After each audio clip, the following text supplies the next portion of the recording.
Alô, nação do Mengão, esse é o Coluna do Fla Play. Chega de like, ajuda muito o nosso canal. Conteúdos exclusivos do Coluna pra você, narrações dos gols, trechos dos programas, opiniões e ampla cobertura. Se liga então, se inscreva, ativa o sininho e vamos juntos. Saudações rubro-negras!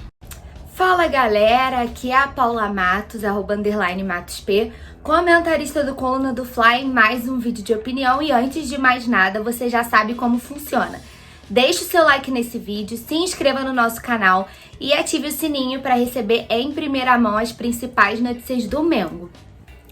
Quartou com um sorriso de orelha a orelha depois de uma vitória gigante do Flamengo na altitude de Quito. A gente que fez um primeiro tempo irretocável, né, de uma atuação perfeita, né, que não tem nada de negativo que a gente pode apontar do primeiro tempo, né, foi quando a gente construiu o resultado, marcou 2 gols, um com Gabi e um com BH, que pelo amor de Deus, que golaço, inclusive. Mas no segundo tempo, viu o Flamengo com uma postura diferente da apresentada na primeira etapa e fez uma etapa final eletrizante, né, quase matando os rubro-negros do coração. Mas no final deu tudo certo. O Flamengo garantiu a vitória na altitude, né? Foi um resultado gigantesco. Vale lembrar que a gente não vencia na altitude há algum tempo. Inclusive, o nosso vitorioso time de 2019 perdeu para essa mesma LDU lá em Quito.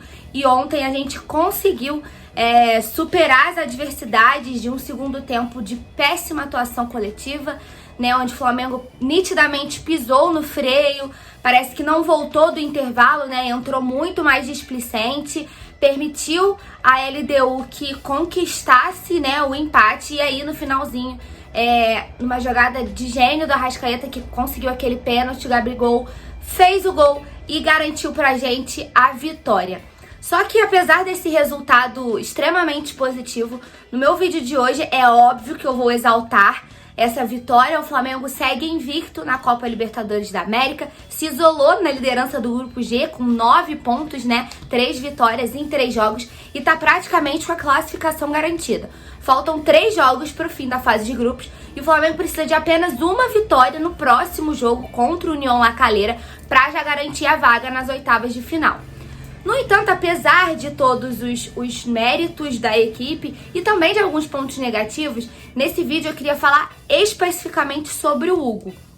O Diego Alves, que nem voltou do intervalo, ele sentiu um desconforto na coxa e foi poupado, né, por precaução. Acharam melhor que ele não retornasse aos gramados no intervalo e o Hugo assumiu o gol do Flamengo para o segundo tempo. Eu queria falar um pouquinho sobre a performance do Hugo de uns tempos pra cá. Vamos fazer uma retrospectiva rápida, né? O Hugo era 4º goleiro do Flamengo, atrás do César e do Gabriel Batista.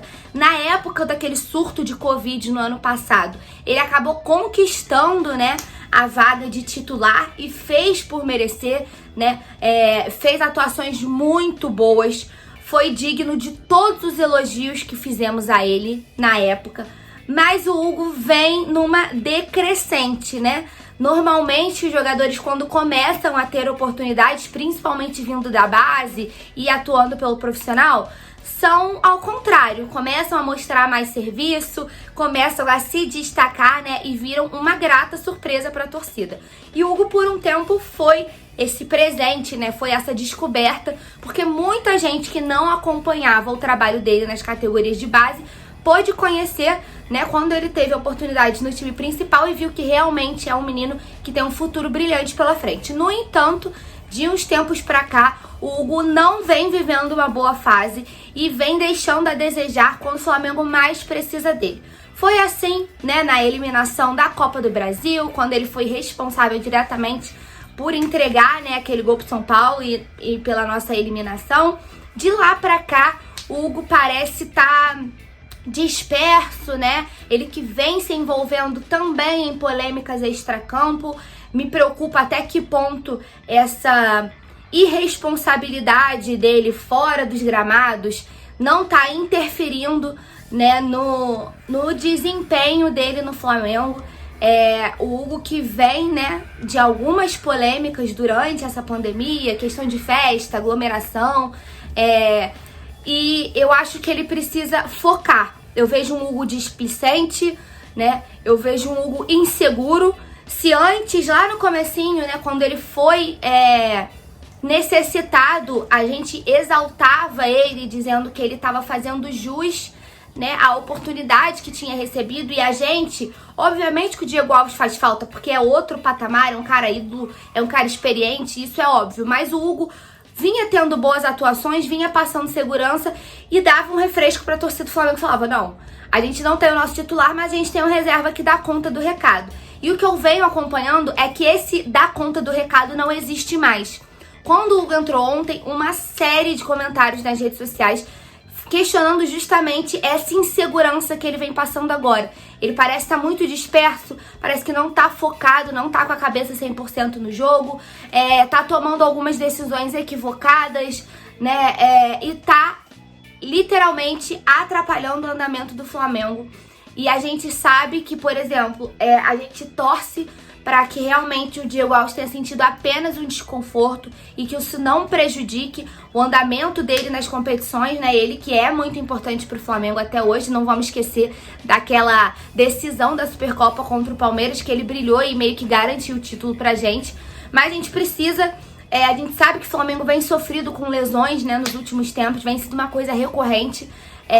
Então a gente precisa ter um segundo goleiro que tenha condições de passar a segurança que o Flamengo necessita, considerando o nível das competições. Libertadores, principalmente, né, que é a nossa maior obsessão.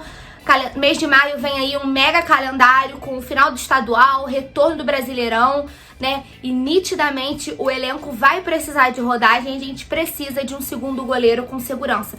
Então acho que o Hugo precisa colocar a cabeça dele num lugar, né? E aí eu acho que parte também da comissão técnica de perceber essa má fase, né, que ele tá vivendo. Chama pra conversar, sabe? Pergunta o que tá acontecendo. Essa questão de achar que o extracampo tá interferindo nele dentro dos gramados é uma percepção minha, né? Mas a gente precisa de um profissional e por isso que eu sempre falo da importância de termos um psicólogo no Flamengo, né? Parece bobeira, mas não é. Faz diferença de você ter alguém que tenha capacidade de conversar com o seu atleta, de entender o que está acontecendo e ajudar ele a retomar os eixos. É inegável a qualidade do Hugo, o potencial do Hugo, mas precisa colocar essa cabeça no lugar e retomar a boa fase que foi quando a gente conheceu, foi quando ele se revelou lá atrás no surto de Covid, né? Não pode a gente precisar de um goleiro e a gente olhar pra ele, como a gente vinha sofrendo com outros goleiros, né? E olhar e falar, ele não me passa confiança nenhuma, ele chama gol, como as pessoas estão chamando. E literalmente nos últimos jogos, né, nas últimas vezes que ele foi solicitado, ele deixou a desejar. Então eu queria falar especificamente do Hugo, né, que ele tenha consciência desse momento negativo que ele tá vivendo, que ele busque dar a volta por cima, né? E aí eu vou dar exemplo de outros jogadores, o Michael, que era muito criticado, que vem se esforçando, apesar das críticas, apesar das adversidades, apesar da falta de técnica que a gente sabe que falta. Ele vem se esforçando, ele vem trabalhando pra ajudar o Flamengo, e não à toa foi destaque no jogo contra o Volta Redonda, né? E também na final da Taça Guanabara, que ele fez um gol, aí na partida da semifinal que ele deu 2 assistências. É um cara que vem mostrando que quer melhorar. E eu acho que a gente precisa ver essa postura no Hugo. Eu não tô bem, eu preciso melhorar. E aí, autocrítica de reconhecer a sua má fase e buscar dar a volta por cima, porque potencial pra ele não falta. Mas eu quero saber de você, o que você acha dessa fase do Hugo agora? Você concorda comigo? Acha que ele precisa ir retomar os eixos, né? Botar a cabeça no lugar e retomar os eixos?